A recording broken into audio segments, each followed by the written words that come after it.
मुळात मी एक नवी मुंबई महानगरपालिकेत शिक्षक म्हणून कार्यरत आहे आणि बऱ्याचशा ॲक्टिव्हिटीज करत असताना मुलांमध्ये मी या कमी बघत असतो, स्टेज डेअरिंग. आणि मग त्यामुळे मला वाटलं की यांना शिकवण्याआधी मला पण कुठेतरी एक माझाही बेस पक्का असलेला फार गरजेचा आहे, नाहीतर मी मुलांमध्ये त्या गोष्टी डेव्हलप करू शकणार नाही.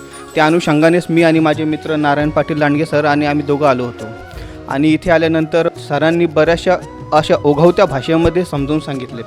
विशेष करून त्यांनी जी स्टेज डेअरिंग आपोआप बऱ्याच जणांना जी भीती होती ती आपोआप घालवली. सरांनी जे भविष्यात होणार आहे या कार्यशाळेच्या माध्यमातून ते या तासाभरामध्ये एक अंदाज येऊन गेलेला की हे सगळा कार्यक्रम हा 100% यशस्वी होणार आहे.